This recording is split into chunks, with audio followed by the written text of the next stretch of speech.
Morning Blitz begins now. All right, we're halfway through the work week, 1 month away from Christmas in July. Yep. That's all. That's it. Yeah, halfway through the work week, 1 month away from Christmas in July. Everybody have a good morning. We are taking nominations for our first annual Kris Kringle Crotch Kicking Christmas Bazaar and Luncheon. So if you've got people that you really think need a kick to the crotch, you just text it into us. And we'll be the final deciders. Have I made the list yet? You're on the edge. All right. I know I'm on the list. You're a candidate. I deserve it. You're a candidate. The thing with the three of us is we're all going to wind up on the list at some point before Christmas, but it's just a matter of how many times you got to go through the line. How many crotch kickings you get? Oh. Well, I figured as employees of the Blitz, we're not allowed to take part. I think there's some people that are. I think there are some people that should get the 3 kick minimum. Okay. Not just one solid Just kick. one. And this morning I realized, or actually yesterday I realized, the gas company CEO should definitely be on there, because please tell me a good reason why gas was $3.25 at 5 a.m. yesterday morning and $3.69 by 11 a.m. yesterday morning. I'm sure there's a reason. Right. Yeah, the reason is to just do what you you might want. not like it. Show me a good reason that qualifies for that. That's what I'd like to know. Other than the fact that you're a greedy SOB. Well, I mean, that's everything. You know. I'm telling you. This is why CEOs of companies need security, so they don't get punched while they're on treadmills in gyms. Yeah. Or kicked. Or kicked in the crotch. They don't care. Y'all those guys that want to jump on the field during a professional game, I don't want that kind of fame. I want the fame because I want one of the CEOs to be giving an interview for CNN, and I want to walk straight up and right cross right to the face. Guarantee someone would pay to GoFundMe to get me out of whatever federal court I'm in for that one. They've been doing this all your life, man. Yeah. What was that for? Screwing over the common man. That's what that's for. Oh, and by the way, Master Ken taught me to stomp the groin once you're down, so that's what I'm going to do next. Or re-stomp the groin, excuse me. Jeez. Good morning, Michael McClaskey. He checked in. He says, good morning, the Blitz. And then Goose checked it in and said, happy barcode day. Did you know the first ever barcode was used in Troy, Ohio? I did. It was a pack of gum. Yeah. I think we talked about that one morning. Can't go wrong with a good barcode. Jeez. Did you guys see Joey Chestnut was at the Toledo Mudhens baseball game over the weekend? Well, he can't eat hot dogs anymore, so he's got to find something to do with his time. They need to work that out. Nathan's needs to say, hey, man, I mean, how can you cannot leave the 16-time champion out of the contest just because he's got an endorsement with a company that you don't like. I mean, you don't own him, but you're going to keep him out of the I'm not going to watch. I'll never eat another Nathan's hot dog again. Not that I really eat Nathan's hot dogs, but you know what I mean? You're laying that down there. You know what it is? I don't think Chestnut was in Toledo for a minor league baseball game. I think he heard Kelly's traffic report about that amazing deal at whatever car dealership is there, and he had to check it out for himself. Man, if they're talking about a car dealership in Columbus, I gotta go. Well, he put on a show, though. They had him eat pints of ice cream to see how many he could eat in 1 minute. 4 pints. I watched him eat 4 pints of ice cream in 60 seconds, and I'm like, okay, I understand you train your stomach and stuff, but how do you train your head for that brain freeze? That's interesting. 4 pints. That is a waste of great ice cream because you can't even enjoy it. Like, what have you done here? You've, filled your body with 4 pints of ice cream that you didn't enjoy. You've got a brain freeze now, and you're probably going to throw up. I don't understand the appeal of any type of eating contest. I tell you I don't. I don't get it. I don't know about the throw up part because he turned around and ate 36 fried walleye bites in a separate 60-second period. I don't want to be around that puke. That is disgusting. What flavor of ice cream did he go with? It looked like just vanilla to me. Really? All Yeah. the flavors out there, and you're going to go with just vanilla? Well, maybe if it's an eating contest, you don't want, like chunks of Oreo in it or something like that. I don't know. I know it was Toff's. I've never even heard of it. Toff's, T-O-F-T, Toff's ice cream.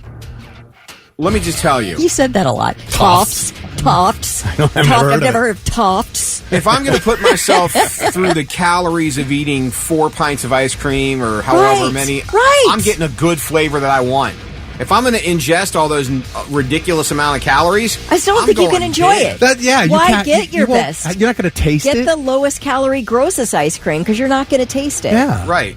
You can't, I don't think he cared, really, about the flavor, obviously. You going to do this fast? Nope. I'm going to savor this. Jeez. 4 hours to eat 4 pints. That's what we're going with over here. Oh, well, I found the house I want to buy. Are you dream scrolling again? I can't help it. I Zillow dream scroll. I found a house in Big Sur for $9.95 million.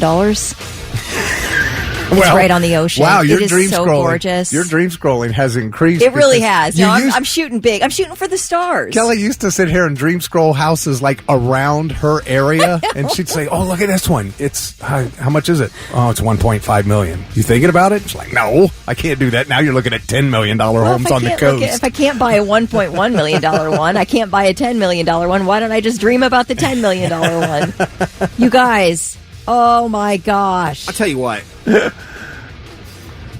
I'm thinking about investing in boobs for myself because every 19-year-old with a pair can apparently go on whatever site they want and make $1 million after 2 months. So wait, we're already off my dream home and onto your boob conversation? Well, I feel like they're about both almost in the same level of realistic. Oh, okay. I get it. Jeez. Oh, anyway. Morning Blitz Trivia. What do you got today, Thick Rick? Oh, well, let's see here. All right.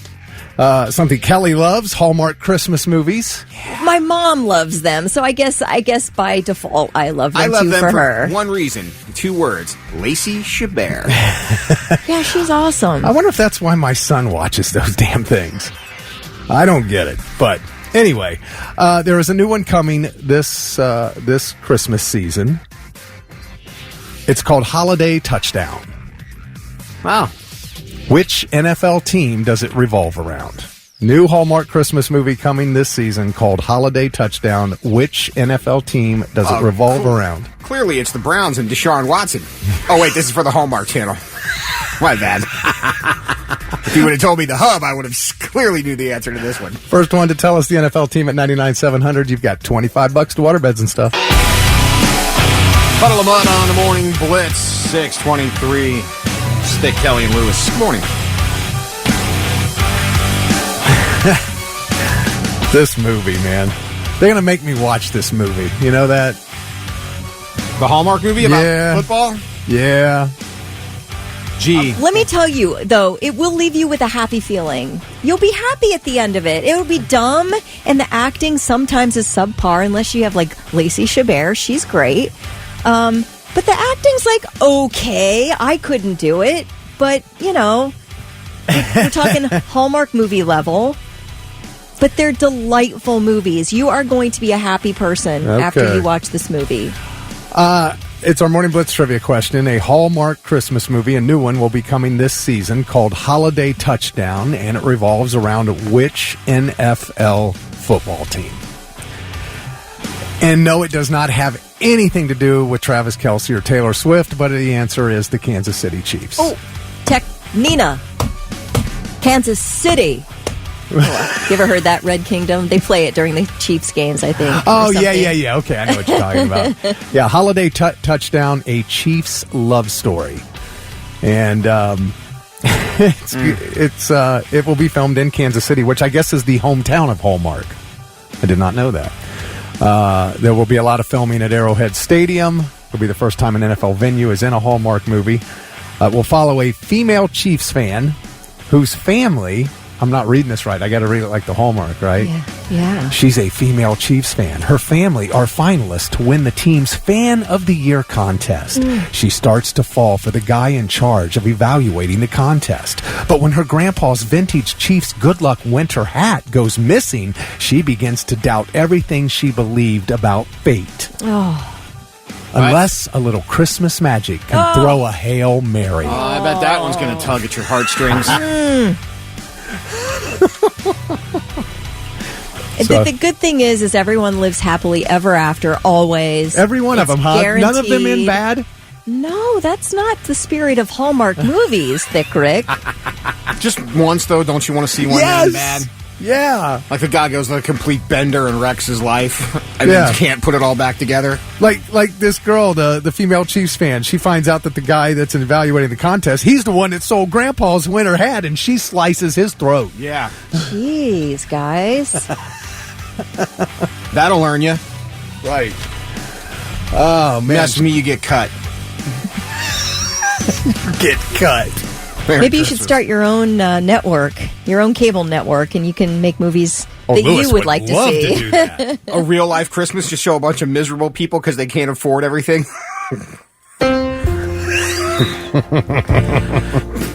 Mommy, how come Santa doesn't come here? 'Cause we ain't got no money. Right. Gas is damn near $4 a gallon. Why don't you ask Santa for that? So Mommy can get to work. Louis, did you ever watch The Flintstones? Yeah. Do you remember the character Schleprock? Yeah. Are you going to say I'm He's Schleprock? always depressed, always gloomy. Am I Schleprock? You are Schleprock. Mom, how come Bad luck, Schleprock. how come all the other kids have Christmas and they get toys and stuff? Well, because Mom brings home $627 a week and our bills are $590. Speaking of kids and toys and Christmas, Friday, July 26th, our annual Christmas in July toy drive benefiting Nationwide Children's Hospital. Go to theblitz.com for all the details. That is powered by Buckeye City Motorsports, Logan AC and Heat Services, Window Nation, and of course, everybody here at the Blitz. Always a great event. Thank you to Linda Simpkins, who sent me a hilarious picture for my neighbor. Rainy yesterday. Update. Rainy had to give the pass because no one cuts their grass in the rain. Stephanie would like to nominate DeWine for a kick to the crotch, and she seconds the nomination for greedy CEO-ass clowns. All right. Wait, she wants to nominate DeWine? Yeah, the governor. Okay, yeah, absolutely not. I am going to fight you on that one. No. It's her kick, man. Well, no, we've got, they have to be voted on. We have to decide whether they're it's worthwhile. And we get, what do you call it when you do voir dire? When you're gathering together a jury? Each side is allowed 3 strikes. So we can strike if we want, and you guys can strike mine. I don't have total power here. If we can't have DeWine, what about Fran? No, absolutely not. I'll use 2 strikes on both those right now. I've got 1 left. Come on. She's almost as annoying as Drew Barrymore. Almost.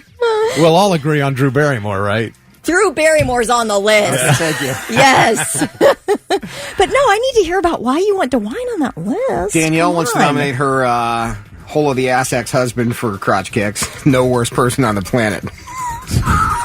Apparently things didn't end too well. Okay. I don't know. Wait till you hear about this this guy we're going to talk about at 7:35. Why his wife divorced him. Hey Danielle, perhaps you could be the star of our not quite Hallmark Christmas that we've got going on. All right. By the way, Sean Reed from Powell was the first one to text in the Kansas City Chiefs, so he scores $25 to waterbeds and stuff. It's the Morning Blitz. And now it's time for I've Got Something. Let's see if these dummies have anything worthwhile for us. Who's first? I'll go first. Well, go for it. I got something. All right.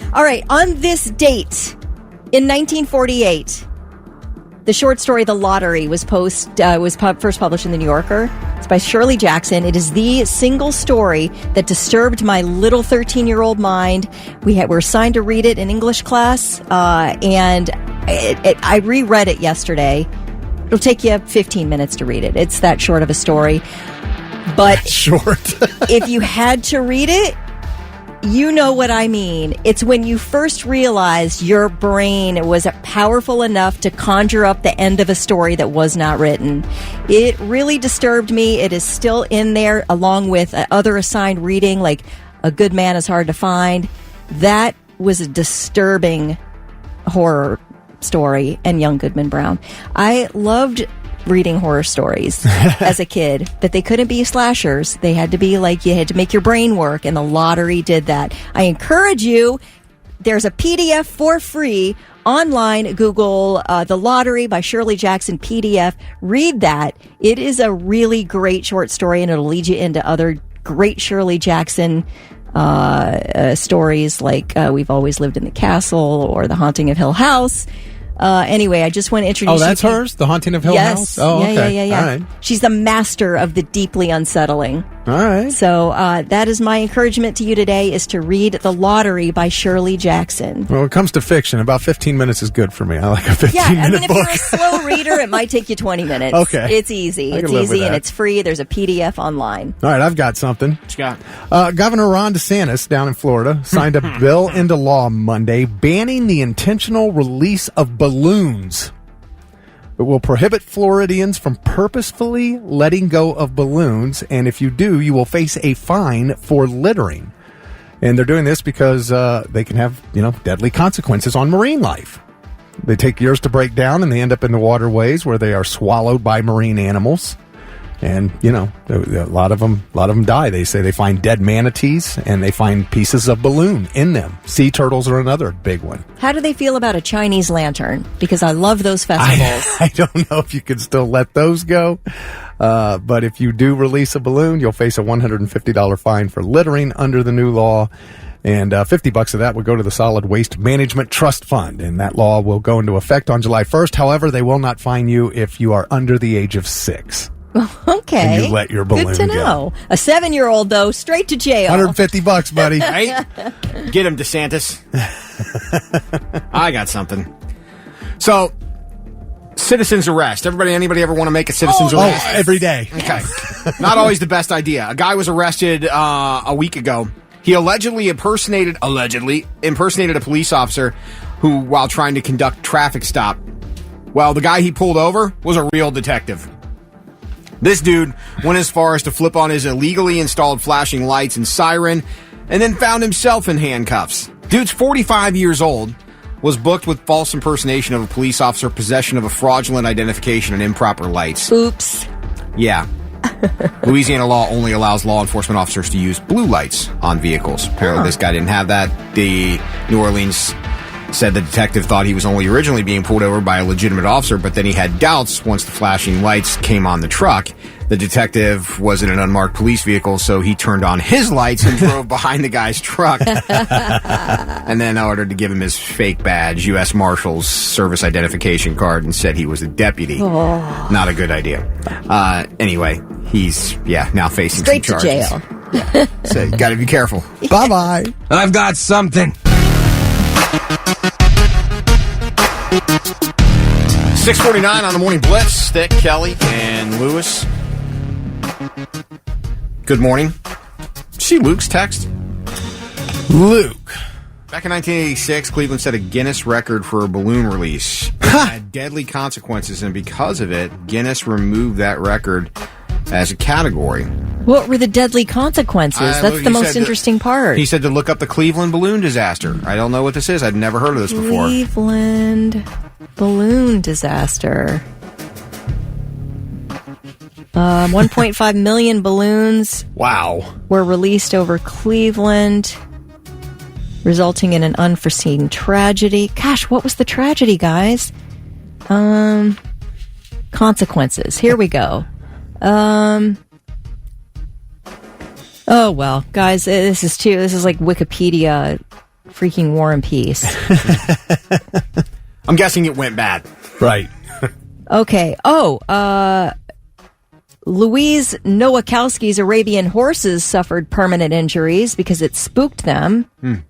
Let's see. She sued the United Way of Cleveland for $100,000 in damages. Did she win? Coast Guard search and rescue helicopter crew had difficulties reaching the area because of the asteroid field of balloons. There was a 16-foot boat reported missing. I don't know, guys. It looks like a lot of stuff went down at that balloon release. But I don't think a gender reveal has that many balloons going for it. You just need one balloon for a gender reveal. Right? Pop that bad boy and see what powder comes out. And you're done. Yeah, you're done. I didn't feel like you're going to cover the sky when the gender reveal. Unless you're one of these high-end gender reveals. Okay, the balloons descended, clogged the land and waterways. In the days following, many balloons were reported washed ashore on the Canadian side, causing water pollution. Blah, blah, blah. Okay. Apparently, Doug said they got stuck and flooded the city instead of going into the sky, and they had to close roads, and there were accidents. Okay, got it. So, have you guys ever wanted to own anything from a movie? Like anything that you saw on a movie set, and you'd be like, oh, that'd be cool. I mean, you were on MacGyver. Didn't you ever want to steal, like, something from MacGyver? No, no. But there are probably some things I could come up with that I would want to have. Nothing from MacGyver. What would you do if you found something from a movie? Wouldn't it be cool? But my gosh, there's lots of stuff. 1,000,000% cool. Apparently, I want the throne from Game of Thrones. Apparently, movie props were thrown in the trash, and there's some good stuff. Stuff from like Willy Wonka, The Goonies, A Christmas Story, the treasure map from Goonies. No! Oh my gosh, that'd be so thrown fun. away. Sean Astin's mom threw it away after he moved out of the house. Yeah, a painting from the Emerald City from the Wizard of Oz was tossed by a salvage company when they were clearing the MGM backlot. Who cares? His mom threw away the map to One-Eyed Willie's treasure. All those chocolate bars from Willy Wonka and the Chocolate Factory, thousands were thrown away from the production lot. Only one survived. Here's what I would want. The Death Star from the original Star Wars. Fox threw it out because they didn't want to pay rent on a storage You mean like the model? Yeah. They didn't want to pay rent. How big was it? I don't know, but I would like to have it. Rent on a storage unit. Yeah. Because that movie didn't make enough money, right? Right, apparently. Yeah, why would you not keep that? My gosh. I want the teapot from The Office. That's what I want. That's what Scarlett O'Hara's dress from Gone with the Wind was found in a throwaway pile at a costume company. What? Wow. And the leg lamp from A Christmas Story, No. all of them were thrown away by the All 90s. of them. No way. All of them? Yeah. There was more than one? Well, they Yeah. always have extras just in case on the Oh, set, you know? okay. I think they duplicate outfits, they duplicate props, all that, just in case. Yeah. Man. Kind of cool to have this stuff. Apparently there's video of the Cleveland balloon thing, and Luke said 2 fishermen died because so many balloons were in the water, Coast Guard couldn't spot them. What? Yeah. That is a disaster. Apparently this is a big deal. Man, I want the mask that Maximus wore in Gladiator. Are you not entertained? Yeah, I would love that. Remember when on Seinfeld when Kramer found the old Merv Griffin show set in the dumpster and then he set it up in his apartment and then interviewed people? That would be cool. This week was the 35th anniversary of the 89 Batman, and they said that all those suits now, because it's been 35 years, the foam latex has reduced itself to like ash if you touch it and everything. But I would like to have like a Michael Keaton Batman cowl, like an original. Yeah, one. okay. That would be cool. Goose wants the Infinity Gauntlet. I could go down with that. I know some people steal stuff from their movie sets. Like Chris Hemsworth said he has one of Thor's hammers in his house. Oh, wow. Okay. Which I would take. That would be badass. The Aztec idol from Indiana Jones. A lightsaber. A real one. A real one? You want a real No, you know what they were really made with. That would cut your neighbor's grass. Do you know what they were made with in the 70s? Like pipe and plumbing stuff. Yeah, it was just if you turned it like a quarter turn with the light that was shown on it, that's what made it. No, I mean up. the hilt was made with like pipe, like plumbing pipe and like components of plumbing. That's everything on that set was made from bizarre things. Yeah. I mean, people have no idea that those ships were on strings. Yeah. You know, like the spaceships, the X-Wing fighters. And we stuff. had that. It would be cool to have I'm losing my thought. Kevin from Home Alone. Yeah. Like have something from the Home Alone house. Oh, okay. Would be kind of cool to have just something like that's historic. Maybe something off the Friends of Set, like the sign from the Central Perk. Yeah. Off the Friends of Set? Off the set of Friends. That too. Whatever. And now, 3 things you need to know before you go. State investigators will try to sort out what happened on the east side where 3 people were stabbed yesterday afternoon and the suspect arrested and then taken straight to the hospital. Police were called to a home on Hoskins Way near Taylor Station Road at about 3 p.m. When they arrived, the suspect was on the front porch. They say he was holding a knife. Officials say he had to be tased, and an officer fired at least one shot. The suspect taken to the hospital is in critical condition. Officers won't say if he was shot or he suffered a self-inflicted knife wound. The 3 people stabbed are all in stable condition. Actor Jade Johnston, who was dropped as the voice of Jimmy Pesto on Bob's Burgers back in 2021 after he was hit with capital riot charges, has agreed to plead guilty to federal charges next month. The 55-year-old faces charges including civil disorder and disorderly or disruptive conduct in a restricted building or ground. The FBI says he joined a mob of people that confronted police officers during that riot. Johnston has a pretty big IMDb. He's got, it's long. He's done a lot. His TV credits also include Better Call Saul and Mr. Show, but he has not been in anything since 2022, so a bye-bye acting career, I guess, for all intents and purposes. I don't know if this guy will get jail time, but they seem to be getting jail time for these charges. As the investigation into Matthew Perry's death winds down, sources say law enforcement officials believe multiple people should face charges. The LAPD, the DEA, and the postal inspector have been looking into where Matthew Perry got the ketamine that killed him. Now, he was going through legitimate ketamine infusion therapy for depression, but his last scheduled infusion does not coincide with the amount of ketamine found in his body. So they do believe that ketamine was purchased somewhere else. They're trying to figure out where. Now, the weird thing about this, somebody who has been questioned multiple times about this, Brooke Mueller, Charlie Sheen's ex-wife. Oh, wow. And we remember she had a pretty wild drug abuse past. She apparently met Matthew Perry while the two were in rehab, and they have continued a friendship. Word is she's not only been questioned multiple times, but her iPhone and her laptop were seized. So that's a pretty wild connection there. If it turns out to produce charges, we'll see. But interesting update on Matthew Perry's death and where that ketamine came from. Those are your 3 things. It's your Morning Blitz, 7:08 with Vic, Kelly, Lewis. Are you excited for the new Wheel of Fortune?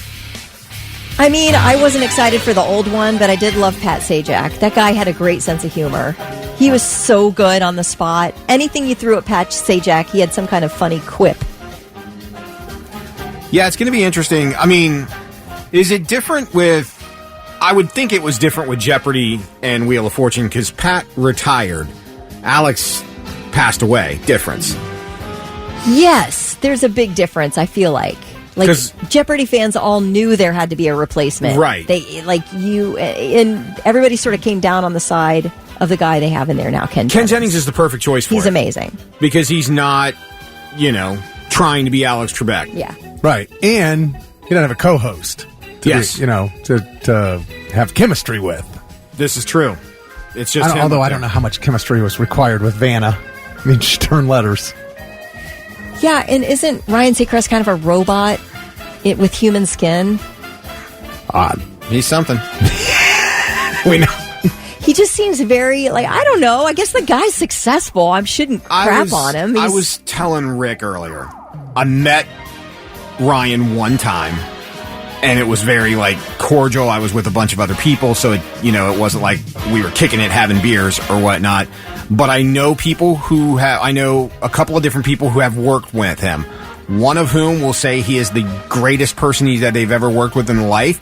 The other will say he's a condescending hole of the ass. So I guess it just depends on, Well, I guess we've all been those two things, haven't we? Great people to work with and I like to think so. Anyway, but... Lewis has been one of two. At least. Usually the latter. But apparently Vanna White might leave Wheel because her contract expires and she doesn't really jibe with Seacrest. Jibe? Yeah, jibe is her word. And she said it's just so difficult to do this without Pat. That I can see because they were together for years and years and years. I really feel like the two of them should have left on the same, just let's go out together. I thought sure she would. I did too. I still think she might. Yeah, sounds like it.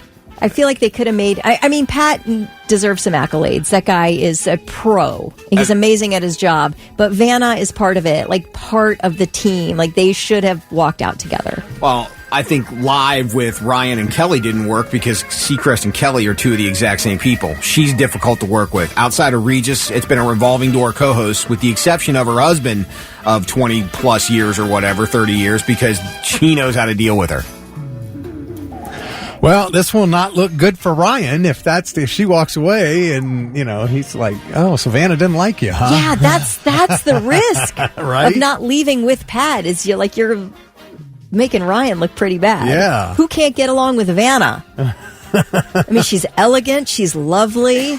She's always smiling. She can turn a letter like nobody's business. Well, maybe it's not so much him as it's just she's not comfortable with somebody else after all these years, I guess. That's what it sounds like. I mean, saying she doesn't jibe with him doesn't mean he's a jerk or he's not, she can't work with him because of the way he acts or anything. Just she's not comfortable in the situation, I guess. Or maybe there's just no chemistry. That host is different. That show's different because there are two people hosting. If you think about The Price is Right, it's just one guy. Right. Yeah, most shows one are. Guy. Yeah. So it's a little bit different. So I don't know. Is there a chance that Ryan Seacrest wants a young version of Vanna White? Oh, I'm sure. And so he's being kind of a D to Vanna on White. Purpose? Yes. Oh, I'm sure. We'll never know. Ryan Seacrest maybe we will. Ryan Seacrest was very much a part of his former co-host in L.A. getting bumped to a different radio station. So I can see that, yes. So I can see that happening. That's probably very much a possibility. He probably has someone in mind, some Kardashian-esque YouTuber that he thinks would make the great like a popular YouTuber, TikToker, something like that. She'll make a great Vanna White. We'll change this up and Wheel of Fortune for a new generation. Even though I'm 50, I'm here to give something to a new generation. So, yeah, or close to 50. Sorry, 45 or whatever it is. But yeah, it'll be interesting to see what happens with the ratings. Yeah, for Wheel of Fortune compared to what it's been. If they drop drastically, or I still feel like that 7-something hour is like a senior citizen TV hour. I really truly do. Yeah. But I'm just curious. Yeah, because I don't watch it. I've seen Wheel of Fortune a bunch in my life, but I don't watch it in the evenings at its normal time unless it's I like the one when they have a good celebrity on, when they do the celebrity versions. We usually are eating dinner when Wheel of Fortune, Jeopardy, or Family Feud is on, so it's one of those type of things. So it's either Ken Jennings or your man Steve Harvey. Yeah. Steve Harvey's the best. Your rock station, 99.7 The Blitz. I want somebody to go off. When they give like a completely stupid answer on Family Feud. Good answer, Steve. Good answer, Steve. Don't worry. You out of your damn mind. Right. Anyway, coming up, we got a little internet thing that's gone viral. You might have heard of the Hauk Tuah girl. 7:24. Good morning. It's your morning blitz. Kelly Quinn. I'm Lewis. He's thick Rick. And we were talking about, if you missed it earlier, we were talking about movie set props that have been thrown away, just discarded by studios for whatever reason. Phil the Lawn Guy said he has the Horn of Destiny and the Pick of Destiny from Tenacious D. You do not. How badass is that? Wow. Well, that's something. Like the legit one or a replica? I don't know. I don't either. He wasn't specific, but I would assume if you're going to throw that gauntlet down, you've got the real deal. Yeah. Yeah, I would hope. But that would be cool to have. So, everybody knows who the Hauk Tuah girl is, right? Oh, gosh. Unfortunately, I've been beaten over the head by the Hauk Tuah girl. Her name's Haley Welch, by the way. Okay. For like a week and a half now. Oh, thank you for telling me her name. I had no idea what her name was. They kept, so I saw one girl, Katie or someone, say, I'm not her. Everybody thinks I'm her. I'm not her. So they found the real one. Yeah, they did. Her name's Haley Welch. She's a preschool teacher. Oh, is that right? Oh, hey. Dude, it was just only, you said this has been around for weeks, Kelly? About maybe a week and a half. Oh, okay. That makes more sense. Because I first saw her over the weekend, and I'm like, she was just some drunk girl on the corner in Nashville. Because she lost her job. Her preschool teacher job? No, she didn't. Why? That's the rumor. For what? She lost her job. I don't think that's true. I saw something about that, but I think it was satire. I think, but I could be wrong. Maybe she did actually lose her job. All right, well, if you don't know who she is, guys who have YouTube channels, TikTok channels, whatever, they love to do the man on the street where they're just interviewing random people, asking them random questions. And whoever was doing this, and it's funny because usually those are the people trying to get famous, right? They got their YouTube channel, they're trying to get more views and stuff. Well, I would bet that most people couldn't tell you who asked the Hauk Tuah girl the question at this point because she became the star. She has become famous just because she was drunk on the corner in Nashville and answered this guy's question. What's one move in bed that makes a man go crazy every time? Oh, you gotta give him that Hauk Tuah and spit on that thing. You get me? Wow. That was it. That's all it took. And she's famous. So famous now that she is selling merch, and it is selling. She's got this, it looks like a campaign type baseball cap that says Hauk Tuah 24. You can get an autographed one for $44. Otherwise, it's much cheaper than that. But she's been followed by Conor McGregor. Of course she has. Yeah, the rumor is she lost her teaching job. I don't know if that's true or not, but that's just the rumor. I mean, I'm 50-50 on that, whether or not she's allowed to keep her job. I truly am. Why? What did she do that would cause her to get fired? What that she would deserve to be fired for? It's not like she has an OnlyFans. I mean, you kind of, everybody now, you inadvertently have put your school and the parents of your school in a compromising photo because now my teacher, you know what I mean? I don't think it's fair, but I can understand if they did, if that makes any kind of sense. I'm the last person that should say this because I'd be suing that school.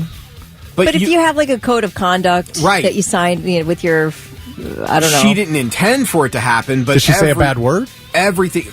No, but she's put her school and she's a preschool teacher. Yeah. So now you've put, and her mom's, I guess, a pastor too. They must be so Well, I mean, how many of her students saw this video? Preschool. We're talking about preschool here. You talking about 3-year-olds are seeing this and being affected by this? Okay, fair point, but their parents probably have. Well, that's on them. Yeah, I know, but I'm just saying, if you're at a school and now you're getting a bunch of complaints from parents, you're talking about, you got to look at where you're at, too. Your location. Nashville? Mm-hmm. She's in Paducah, Tennessee. I think, isn't she? Or Kentucky? Yeah. Is that where she's from? I think so, yeah. You're in dry Baptist country. Things play a little differently there than they do. Okay. I mean, again, I'm not saying I would, but I could understand if I would see where the school would if such a thing happened. I'm not saying it's fair. I'm not. And I'm not advocating that she should lose her job. Josh said she was fired from her preschool, and this says she does not represent them, and she is currently looking for a lawyer to sue the school. I literally think that was a satirical article put out. I don't think that's true, but I can't find it. So, and Ramsey said she didn't do anything wrong. She was acting silly, but come on. I agree. And Tristan, if kids wouldn't have phones, this wouldn't be a problem. You're right, 1,000% right. But this is a thing where if she did lose her job now, it's another example of everybody is filming something someplace, and everything is... Well, and again, we've talked about it. If you followed every single person out there around, with video and audio and got everything everybody said and did in their lives, everybody in the world would be fired from their jobs. This is true. So, well, we're going to have to look in to find out if she's really been fired or not. Apparently she has been, and she's suing. All right. What's one move in bed that makes a man go crazy every time? Oh, you gotta give him that Hauk Tuah and spit on that thing. You get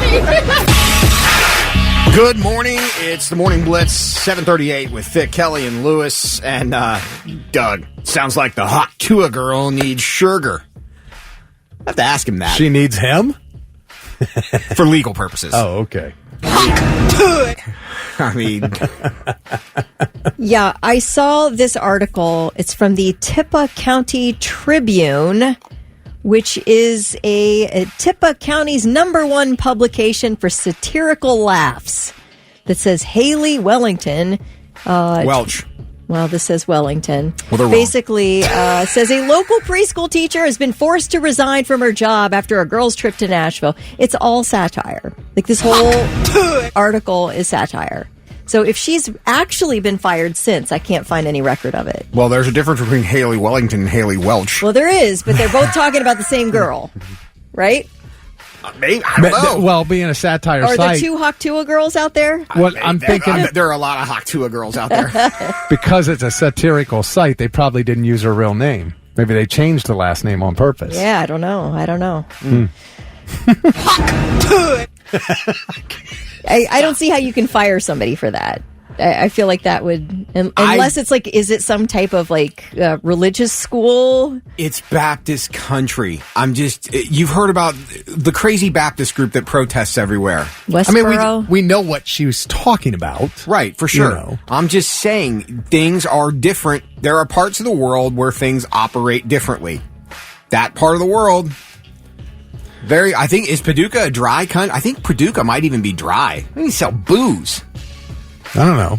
But there are laws, whether they like them or not. There are. So I don't know. I don't know if she violated any law. But like you said, Kelly, if she signed some sort of, clause. Morality clause. Yeah, or and if she something. violated it, then I guess they could, because that will supersede Anything any else. basic law. Right. Again, not saying it's fair. Not saying I would advocate for her to lose her job. Do I think it's ridiculous? Absolutely. But there are parts of the world that operate different. We'll leave it from there. So this divorce thing that you were telling me about earlier, what's the deal? All right. So a woman online claims she filed for divorce, quote, because my husband over-tightens all the jar lids. Right? You hear that and you go, what? She said it may seem like no big deal, but if every jar in the house is over-tightened to the point where he needs to be there to open them, then it's so annoying when he isn't around and she can't get anything done. She did confront her husband about it many times, and it would get better for a while, she said, before slowly becoming an issue again. This is crazy. If he wasn't home, she'd regularly have to open a new jar of something just because she couldn't get their current jar open. And the nail in the coffin was when he discovered that even the jars he would never have opened were over-tightened. So she said he was doing it on purpose and not just out of habit. Oh, so he's a sadist. He derives a lot of pleasure out of making her uncomfortable. Yeah, she said she was going crazy. She was losing sleep over it and even had a breakdown where she vomited and felt like she was having a heart attack. Oh, boy. Now what? Yeah. Over-tightened jars? Yes. One time when her husband was out of town, she had a neighbor come over and unscrew all the lids for her. And even he couldn't get a couple of them open. He even smashed a glass jar trying to get it open. Anyway, the woman claims her husband was blindsided because there were literally no other issues. He was blindsided by the divorce because there were no other issues in the marriage but this. And she said he suggested counseling, but she refused. And there's no point. I just literally can't get past the damn jar lids. He still won't even admit that he did it on purpose. He has given me no reason. Why do you have so many jars in your house? That's a good question. I don't know how many we're talking about, but yeah. Here's the other thing. Maybe the jar was just naturally tight. You've ever bought like a jar of salsa that you haven't opened for a while and it's been sitting in your cabinet? You go, oh, I forgot about that. And you went to crack it open and it was a little more difficult than you initially thought it would be? I don't know, but like I said, she said that the jars he would never have opened were over-tightened. Maybe he's one of those crazy holes of the arse that is limiting her calories and is making sure she can't open things. Those kind of people are out there. May I just suggest more fresh foods? I mean, that seems like it might solve your problem. I mean, salsa's fresh even if it's in the jar. Is it? It's fresher than fresh. Is it? Okay. I mean, it might be refreshing. Matt said there are tools for this purpose available. Yeah, do you guys have those little like mat things or like handheld sort of jar opening that grips the jar lid? I've seen those. Yeah, those are real helpful. But you know, when you get a brand new one, and it's hard to open. Mm-hmm. You know the little handheld can opener? Yeah. Not can opener, the can puncher. Yeah. You know, like a bottle opener. Yeah, you put that on the side of the jar and you pop that and you'll hear that snap, you'll hear that little pop and then it'll come right off. See, it's too bad she didn't get married to you back when you were available. I'm glad she didn't. You'd help her with all those jars. This woman's got 1 million jars in her house, and she needs someone to help guide her progress on a jar. Perhaps he just wants her to feel like she needs him. So he tightens all the jars on purpose. That way he can come in and flex a little bit. Oh, be the hero. Absolutely. It's like the volunteer firefighter who sets the fires and then goes and helps put them out. Exactly. Hey, Same you're thing. onto something. Don't worry. I'll get that jar for you. Oh, this divorce is really ruining his plan. Exactly. Hold on. Let me do a couple of push-ups first, just so my biceps are flexing. look their best. I think you're onto doesn't something. stand a chance. Now, which way to the weight room? It is a weird thing to get divorced over. Yeah, which way to the beach? That way. The weight room. Do you guys remember? This was so long ago. The woman, didn't she divorce her husband because he kept giving her Dutch ovens? Do you remember that? Yes. Yeah. Absolutely. I mean, there's certain things we cannot tolerate. Number one is you tightening a jar beyond our abilities. Number two is a Dutch oven on the regular. Did you ever break up with somebody over something so ridiculous? Yeah. What? I mean, I won't say breakup because I don't think we were ever together, but I think it was I realized I couldn't date him. Him? Her. Oh. Date them. Them. M-M-E-M. Date them. There was a girl that... Just checking, man. I thought I heard him. Her name was Erin, and I had to be a freshman in college. Wait, what was his name? Her name was Erin. Okay. There was never a college phase or anything like that. But every time we would go out, she would... it happened the first time we went out for like dinner or lunch or something. She got chicken fingers. And she would shred the chicken fingers into tiny little pieces. I mean, like tiny little pieces. And then she would dink the tiny little pieces into like the barbecue sauce or the ranch or whatever it was. But it was only enough that there was a speck of sauce on the tiny edge of the tiny piece of chicken finger. And that's how she would eat her chicken fingers. And after like the third time we went out to dinner or lunch or something, I realized she was going to get chicken fingers every time we went someplace and do this the entire time. And I couldn't deal with it. She just liked small bites. Yeah. I couldn't handle it. Like, I couldn't handle somebody who chews with their mouth open. That would be a deal breaker to me because I don't want to see the food being chewed inside your mouth. And their hands so I can would get all greasy. Yeah, I'd understand that. Like, weird, you can't tolerate.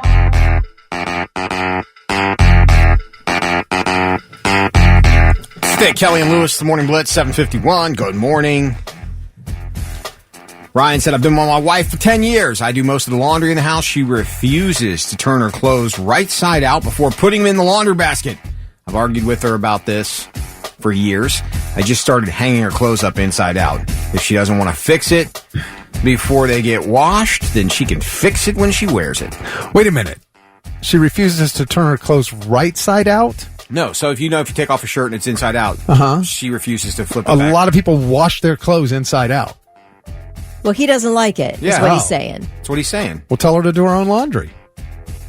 All right, we're talking about what drives you nuts enough to break up with somebody or whatever in a relationship. What does your significant other do that just infuriates you? All right, how about this? Susie said that she stopped seeing someone because they opened their eyes way too big and it made him look psychotic. She couldn't get past it. Erica said her significant other takes his clothes off anywhere in the house and just leaves them. Today he couldn't find his keys. I found them in his shirt on the floor. All right. Rocket says, I'm OCD and my wife will leave cabinet doors open on purpose just to screw with me.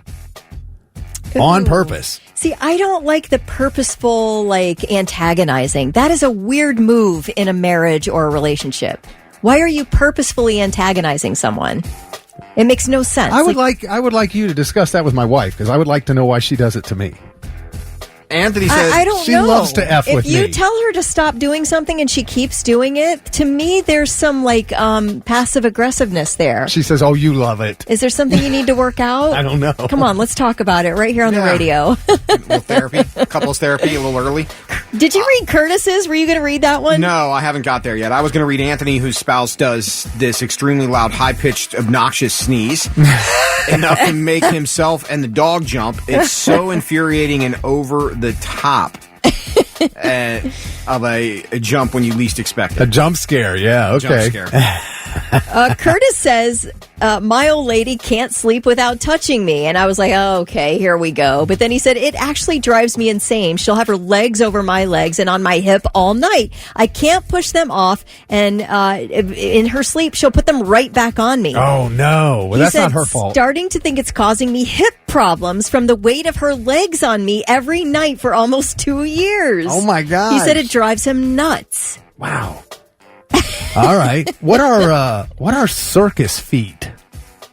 Have either of you heard of circus feet? Because Mike said circus feet is a deal breaker for me. Circus feet? Oh, where the second toe is longer than the big toe. Did you? Yuck, he said. I have that.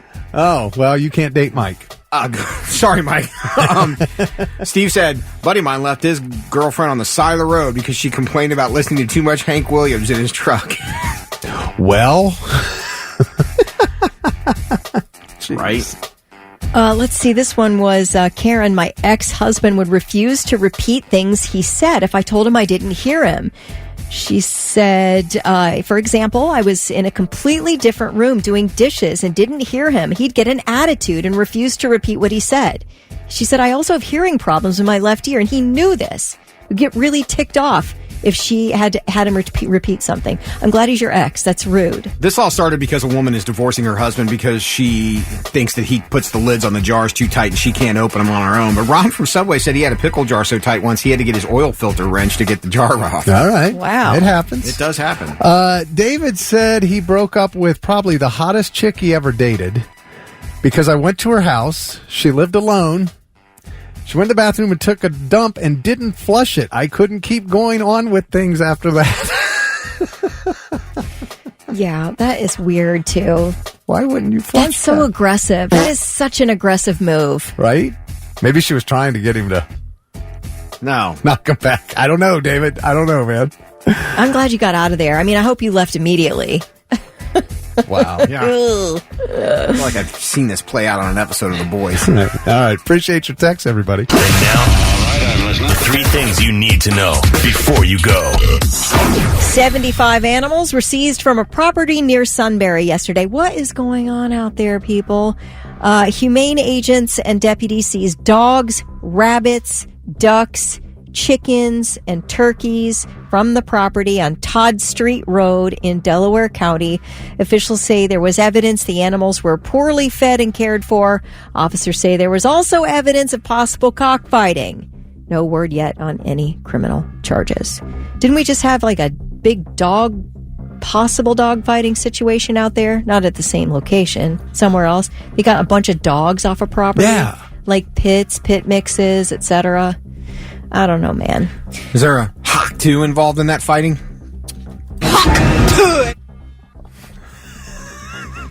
Maybe.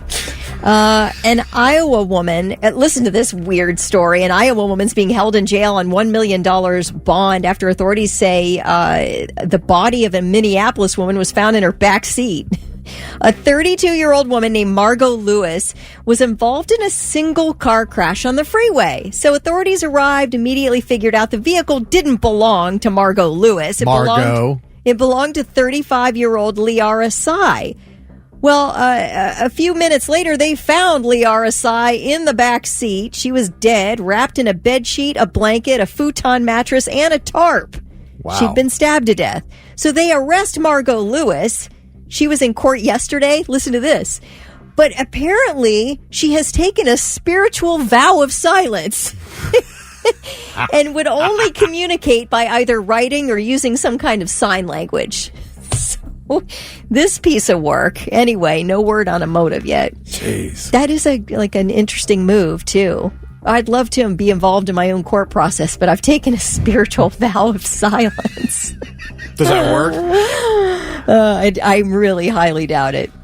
An entire chapter of Hell's Angels was arrested yesterday in California. 6 men were arrested in Bakersfield, including the biker gang chapter's president and vice president, and a 7th suspect was already in custody on other charges.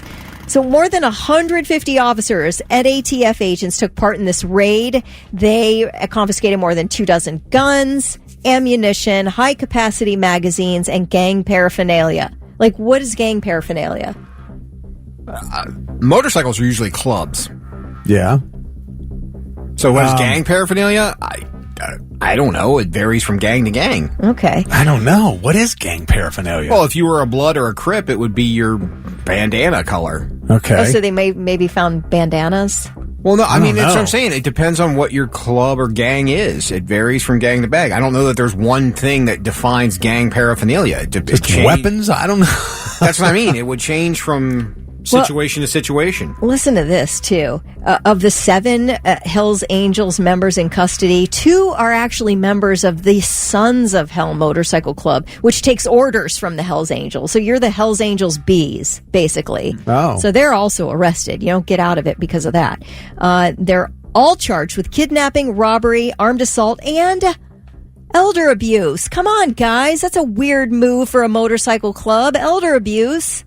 What? Have some respect. Have some self-respect and some standards. I don't think this is the kind of motorcycle club that, brings us toys. What are we for Christmas in July? Not the same thing. I never thought it was, Thick Rick. But what I'm saying is, don't you have some standards in your motorcycle club? There are no standards.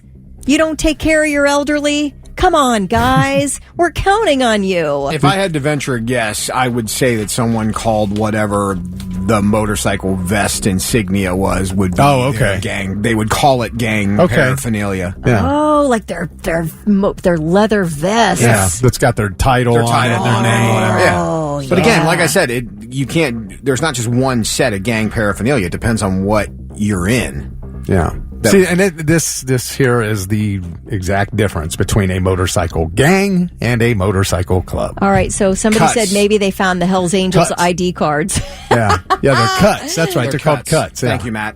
Yeah. Cuts. All right, those are your 3 things. It's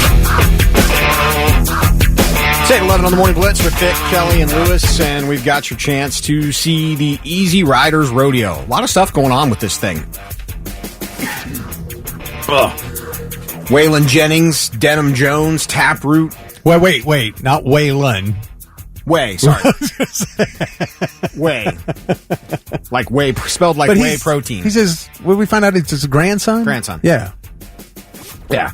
It all happens at Smoke and Coal Farms in Bloomfield, Ohio, August 29th through Monday, September 2nd. Tickets are on sale now at Easy Riders Events, but you can get a pair if you text the word EASY, EASY, to 99700. What text we taking? What number? Kelly, pick a number. I'll pick number 26. Text number 26. Man, they got Taproot's going to be there. Smile Empty Souls playing at this thing. Yeah. They got all kind of different cool stuff going on there. The Ultimate Kid Rock Tribute Band. Cowboy, yeah. Cowboy's going to be there. Yeah. But I mean, they have like cool contests, and I mean, it's everybody who's been there says it's just one hell of a party. So. Sounds fun. Yeah. Sounds like a good time. If you want to go, text EASY to 99700. Text 26 wins. It's the Morning Blitz, 824. Thick, Kelly, Lewis, and congrats to Eric Stevens of Grove City picking up tickets to the Easy Riders Rodeo. Erica. I said Erica, didn't I? I thought I said Eric. I could be wrong. I thought I heard I said That's Erica. Right. Okay. I'm sorry if I did. I just want to make sure she knew she won. Sorry. Erica. So, of the people in the room, I do fantasy sports a bit. Not to the level that Thick does. Like, Thick, it's his side hustle. Just football, though. Like, I mean, there's people here in the building that are doing fantasy golf. Tried to get me in that. I'm like, yeah, no, I'm good, man. I'm okay. And the fantasy baseball, I don't get. That's like every day of your life because they play so many games. I can't do the fantasy baseball. I tried that one year. I don't have that kind of time commitment. I just don't. No. My fantasy is that people stop talking about sports. Although, I mean, Thick Rick did win $21,000. in fantasy football, right? It was a solid year last year. I mean, that was amazing. That was like a part-time job. Well, it is for me. It really is. And, but I've been doing this long enough that I know I'm not going to win every league. I'm not, it just doesn't work that way. I mean, you're going to ride for a few years on that huge win. Oh, That'll keep you going for a while. Well, I mean, I will say, in all honesty, I do make a profit pretty much every single year. Not to that amount, usually. I might have to start playing bigger, bigger with bigger pots, bigger entry fees from now on. Oh, Heather, watch the mortgage money. But I mean, I've been playing for a long time. But there's a new study out that warns fantasy players it can become an obsession. And I will say, I do love it. Fantasy football. And the more deeply you engage with the game, the more extreme the emotional experiences become, for better and for worse. It can deliver, intense emotional highs along with potentially troubling lows. It's not unlike gambling in that respect. But they also found that more experienced players generally reported less anxiety than newcomers. So over time, and like me, you develop these coping mechanisms, to handle the uncertainties of, disappointments like injuries and things there's just things that are out of your control. You're not on the field playing the game. And that's the same way with gambling. You can't, you bet on a game and then all of a sudden their quarterback goes down in the first 5 minutes of the game. You're probably going to lose, You can't control that. There's nothing you can do about that. Isn't it a little bit like investing in the stock market? There's not much you can do. It is exactly like the stock. My friend Rick is a day trader. And he also plays fantasy football. And I said, man, it seems like they're very much the same. You're studying stats. You're trying to figure out ahead what stock is going to improve in the future. Same thing. You're trying to guess, okay, this player is going to move into this spot. He's going to do good. It's the same thing. And so you invest in that player, you invest in that stock, and you hope it pays off for you. So it is very similar, actually. But the negative, according to the study, the negative mental health outcomes weren't just in people who came in like last place. They were common in players who were the most competitive, the ones who had a financial stake in the game. And the author says this shows that fantasy sports is not just harmless entertainment. Well, I guess that depends on the person, right? I mean, to me, anybody who's like a hardcore sports fan, like you guys put your heart and souls into it. So even if there's no money on the line, you're still emotionally impacted by a win or a loss or a player being injured or whatever. It just seems to go along with sports. People are really emotionally invested in their teams. So to me, it has less to do with fantasy betting and more to do with just rabid sports fans. This is your entertainment. Like you really live and die for the fall football season or whatever it is going on you love. Yeah, and they even said that. The study said that. It said it's not really that different than being just a fan. Just a fan. Because you get so amped up for your team and you are so depressed when they lose and, And I am. I mean, to me, I'm such a huge Dallas Cowboys fan. When they lose, that is way more depressing to me than losing a fantasy football game. That does not bother me near as much as watching the Dallas Cowboys lose football games. Yeah. You know what I mean? But you also now see where people are upset over the fact that, your player did not achieve the prop that he was supposed to. Yeah. Or, oh man, I started this guy and I got, he only got me 12 points this week. He should have got me 32. Right. Yeah, according to who, though? Right. Why did you believe he was going to get you that? Because some guy on ESPN told you that, or some statistical average told you that? There's no guarantees on that field ever. I want to know if it's come into the game. Do you think players, whether they intend to or not, start taking fantasy into consideration? Oh, I don't know. Some players play it. That's what I mean. I don't know if they do it intentionally, but I wonder if that subconsciously comes into play. Yeah, I mean, you listen to some of them talk. They will talk about fantasy, and I love it. I love when the NFL players actually talk about it. I had a bad game, and they say, "I'm sorry to all the guys who own me on their fantasy football teams." I'm like, I appreciate that. Other guys don't. They just don't care. They're like, I don't give a damn about your fantasy football team, and really they shouldn't. That's not their concern. They should not be worried about my fantasy football team. So some are though. Yeah. But then I got to the end of this study, and I got really mad that I was like reading all of this and kind of getting a little worked up over it, because it said the study did not follow fantasy players throughout an entire season. The data was just collected all at one time. And it involved people playing fantasy soccer. It didn't have anything to do with fantasy football. The study was done among soccer fantasy players. I mean, aren't all soccer fans depressed anyway? It's like all we do is sit around and watch tie games. It's 8:40 on the Morning Blitz with Thick, Kelly, and Lewis. About to get into some couples therapy. This one's different. Sure is. Would you like to do the honors? Me? Sure. Oh, sure. Yeah, this is not the norm. Usually it's about a couple with an issue, but I'll just read it to you. It says, I had a relationship with this girl for about 4 months. I started to realize that it wasn't going to get more serious and decided it was time to break things off. But before I could do that, something tragic happened. She was hit by a car and killed. I was so shocked and saddened by this, but here is where it gets awkward. Her family thinks we were getting really serious. Her mom even said she told her she loved me. Feeling guilty, I went along with it and even attended the family gathering in her honor. Now her parents are calling me for lunch and support, constantly talking about her. It's heart-wrenching and I feel terrible, but I know I can't keep up this connection. They want me to spend the weekend at their beach house for the 4th of July. How can I respectfully distance myself from her family without causing more pain? And yes, he wanted to remain anonymous. That is a tough one, man. Oof. Because, I mean, you know, you're not, at this point, you're not asking for advice on the relationship. It's over, you know. But I guess it's the relationship with the family. I don't know. I mean, obviously, you don't need to be honest with them about your feelings. This is too much, and this is giving the moms some sort of comfort, or the parents some sort of comfort to have a connection with their daughter through you. You're saying he doesn't need to tell them he didn't really want to be with her anymore? Obviously, you're not going to do that. Okay. They're all like suffering, so obviously you're not going to do that. Okay. I would say, I'm assuming this is traumatic for you as well. I mean, that's shocking that would happen, no matter where you were at in the relationship. So I would say, if it's helpful for you to talk to her parents, sort of processing it, then what's the harm? You're not doing anything like, what's the word? I mean, you're not violating some type of morality by like having connection with her parents, even though you were planning to break up with her. I mean, I would say you're providing them with some comfort and connection to their daughter. Yeah. So to me, it's a nice thing to do.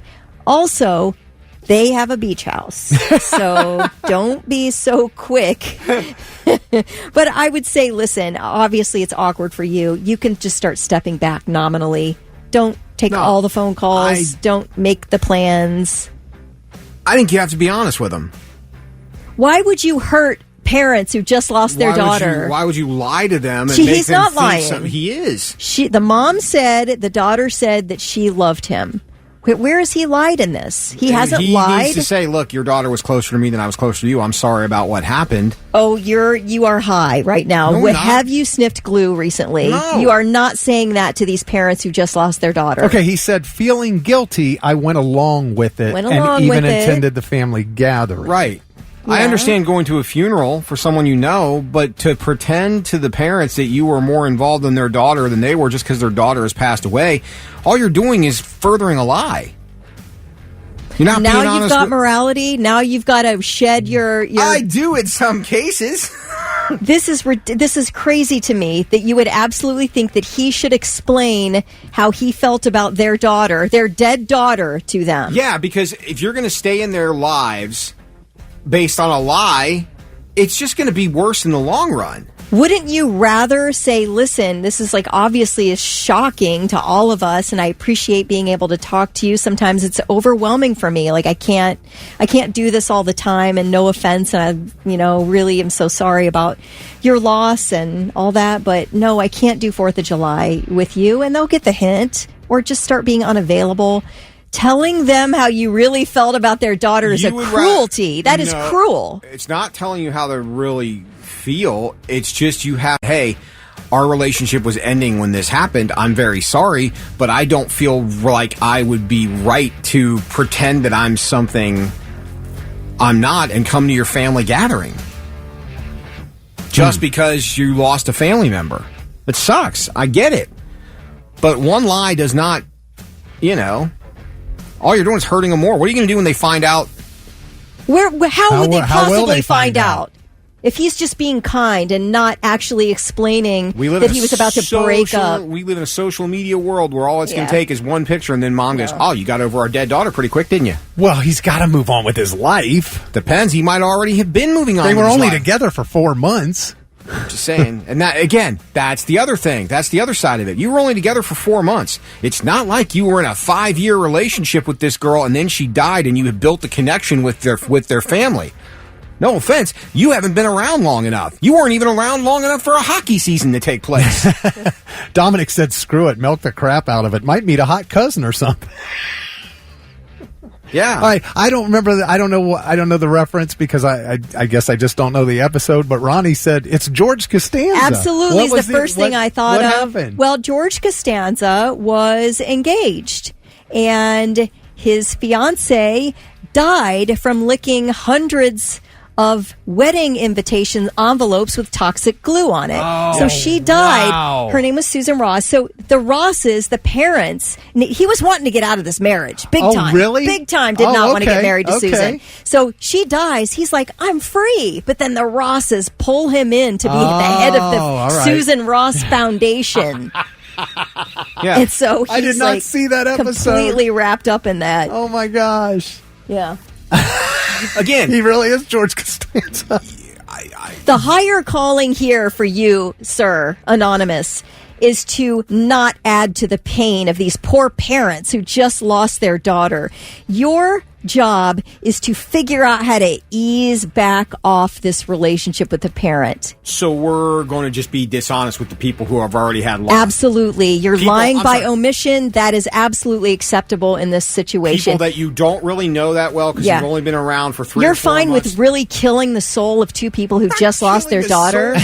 I'm not killing the soul of 2 people. Hey, your daughter was a great person, but she wasn't a great person for me. I'm very sorry for your loss. I love how you demand to be honest in this situation. You are absolutely, not thinking properly here. I can't accept that about you. I can't accept that you would approach these parents to say, you've got our relationship all wrong here. Let me tell you. I was getting ready to dump your daughter. I didn't like her. You're stoned. No, I'm not.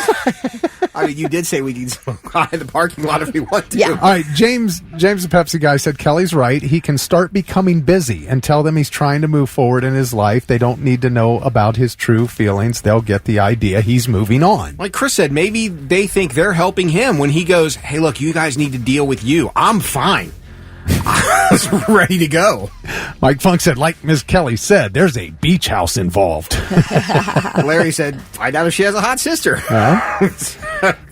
Tracy said, seek counseling. He should never tell them the truth. All he needs to do is say he needs to step back to remove himself so he can move on. Amen. Thank you. Finally, a sane human being. 8:53 on the Morning Blitz. Thick, Kelly, Lewis, who, according to Kelly, I have shown my true colors. No, I just think you are... Different Kelly, not you. Oh, different Kelly. How on earth could you hurt those parents? Just ease off slowly and compassionately without telling your true feelings. Just goes to show Lewis's true colors. No, I'm Kelly, saying don't become interweaved in a family you had no intention of being involved in because they are going through a loss. No, do it because they have a beach house. The lie that will come out in the long run. What are you going to do when you date somebody else? Bring them to their, hey, this is my 4-month fling's parents. They're really in touch with me because she died. Let me tell you something. I can guarantee everyone listening to my voice right now that Lewis would never have that kind of a discussion with two people who just lost their parents. I know you enough to know that you are not going to go scorched earth on two people who have suffered the greatest loss people can suffer. I'm not suggesting going scorched earth. I'm just saying you're wrong. It's wedding crashers. And it's funeral crashers. You don't go get involved with a family because of a loss. No, but you can back off respectfully. And you can back off. When did I ever say not to back off respectfully? You said that you were going to go to the parents and tell them you didn't really love their daughter. Well, now that's nuts. You said that. When they you start inviting, that. I did say that. When they're starting inviting her to family functions, that's when I think you need to be honest. Yeah, you ask, can I bring a date? No, that's mean. I think you need to be honest and go, look, I don't feel right about this because your daughter and I were not that serious. I'm very sorry for your loss, but I don't feel right coming to your family functions for a girl that I knew for 4 months. Okay, agree to disagree on that hard. Like, I hard disagree with you on this. So what if they're really cool and they're fun to hang out with? Maybe she's got an awesome brother that you could be best friends with. But again, you're basing it on a lie. I really, honestly, there's no lie here. He went along, I guess if it's a sin, it's a sin of omission. When they thought the relationship was one thing, he did not correct them. Out of absolute kindness, he did not correct them. And it's okay to let that lie and just back off on the conversations and the family events. But when they keep inviting you to stuff that you don't have any intention of being a part of, you need to come clean and tell them. No, you don't. You just don't answer the phone anymore. Oh, that makes it worse. No, I don't think it does. I don't think it does. You would rather be ghosted than told the truth. I would. You call me, I'll text you back and say, hey, got yours. Thank you so much for the invite. I appreciate it. Your beach house sounds amazing, but I just can't. I'm busy. And you just be busy. Start being busy. You don't have to hurt them. I'm not. You're going to hurt them either way. Yeah, okay, maybe that's less of a hurt. Kelly said, yeah, you're not going to be around long enough with a new girlfriend. You just need to ease back compassionately. Which is like, don't just rip the Band-Aid off. I'm not suggesting you rip the Band-Aid off. I'm not saying at the funeral you stand up and go, I barely knew her. No, but when you get the invite, you know. You got to be honest with them, though, or the invites keep, especially if the invites keep coming. And from the email that we got, it sounds like they keep calling me for lunch and support. They're constantly talking about her. You need to be honest with them. All right, man. Guys. Well, I don't know if they helped you today, dude. Thank you, Sophia. He wanted to remain anonymous. Sophia, who agrees with me, honesty is the best policy. Steve said, Kelly, we don't even know how much these parents liked their daughter. You guys are all insane. Oh my god! You guys, I'm calling it. All right, if you guys ever want any advice, that's unbiased, we're not close to your situation. We'll just be honest with you. Obviously, Lewis is an honest guy. He lets you know. No, he's only honest when he can destroy the lives of other people. I don't even know these people. He needs that kind of bonus involved in it if he's going to be honest about something. You can email me, thickrick@theblitz.com, with your couples therapy question or any other question about anything in your life. You just want, again, some unbiased opinion. Just walk up to the parents and go, Hauk, Tuah. Break down. All right, I'm listening. 3 things you need to know before you go. 15 months after his arrest in the Russian city of Yekaterinburg on espionage charges, Wall Street Journal reporter Evan Gershkovich's closed-door trial has begun. The 32-year-old attended court today in a padlocked glass defendant's cage, his head shaved. Now, both the U.S. government and the Wall Street Journal vehemently deny the accusations that Gershkovich was, as Russian prosecutors allege, collecting intel on a tank factory near Yekaterinburg at the CIA's behest. Now, Russia has not made any evidence public that it says supports its accusation. And according to the AP, less than 1% of defendants end up being acquitted by Russian courts. So he has a less than 1% chance of being allowed to come back to the United States. Yeah. He faces 20 years for this espionage charge. So he's been in a Russian prison these past few months, and the New York Times detailed how he spent his days. He gets 1 hour of time for exercise. The rest of the time, he's been plowing through tons of Russian literature like War and Peace. And he's also playing slow-moving chess by mail with his father in the U.S. Wow. So you've heard of those chess games where they do one move and mail the letter. And so that's wild. Tell you what, that hour of freedom you get in the yard to just stretch your legs, you really appreciate it. Yeah, I bet. Yeah, tell us about it. I mean, little sunshine. Some people lift weights. Some people just, sit there and feel the air. Yeah. He could get home sooner if we give him some, evil mass murderer. Oh, yeah. Victor. Trade. Victor. What was his name? Rebikoff or something? What was his name? Wait, I think that's a composer. Wait, no, what was his name? Well, he made some angry music. Yeah, I was trying to remember his nickname. But anyway, yeah, you know what I'm talking about. Vivichenko or something? Yeah. Something like that. Yeah, he murdered a bunch of people, and then we got Brittany Grimes. Griner. Sorry, yeah. Grimes. I'm butchering this left and right. Speaking of the butcher, I think that was his nickname. That's what I was trying to think of. Yeah. Okay. All right. Well, listen, the radiologist, rather, do you remember that this happened last year? This radiologist drove his entire family off the Northern California cliff. Oh, yeah. On purpose. But he lived, right? They all lived. They all lived, yeah. A husband who drove the car, the wife, and the 2 young children. All 4 of them lived. They plunged like a very long way off a cliff. Crazy. And landed at the bottom. He is not going to be going on trial. His name's Dharmesh Patel. He's 42 years old. He said he never tried to murder his wife and 2 young kids. He said he pulled off the Pacific Coast Highway to check the family's car tire pressure. That's it. And the thing went tumbling over the side. The wife said, well, that's not exactly true. He absolutely intentionally drove us off the side of that cliff because he was depressed. He was done. And he did do this intentionally. She survived to tell the tale. Well, a court has granted Patel mental health diversion. He does not have to stand charges at all for trying to kill his entire family. And his wife, they did it in support with the wife's support. She says their family's not complete without him. You know what did it? I think they were in the middle of a rendition of Sweet Child of Mine, and she came in just really flat, and it just ruined the entire song. But I believe the kid in the back saved it because he has an amazing voice. That's how I think that went down. Wow. No? Dude, you left her speechless. She did. She just staring at you. I mean, I'm hung up on me being driven over a cliff by my husband and then me saying, oh, thank goodness, don't put him in jail because my family's not complete without him. Just try to kill you, she lady. knows it was her fault. She came in flat at her part of Sweet Child of Mine. You don't want to do that in a car ride. Oh, okay. I can't stand trial. I'm depressed. Look what I tried to do to my family. Right? I mean, I do think that does prove something about your mental health. I don't necessarily have a problem with him not having to stand trial. I do think it's a wild thing to say that you're good with it because he needs to be a part of your kids' lives and in the home. He just tried to kill your kids. Right. But when? At what point? I mean, what has to happen for he does that have to be go okay? 2 years mental health treatment. And does he get to see them before that's done? He has to live with his parents. Okay. He has to wear an ankle monitor, but his kids can come see him. Okay. All right. Yeah. You think when she came in flat, he was like, you're in flat.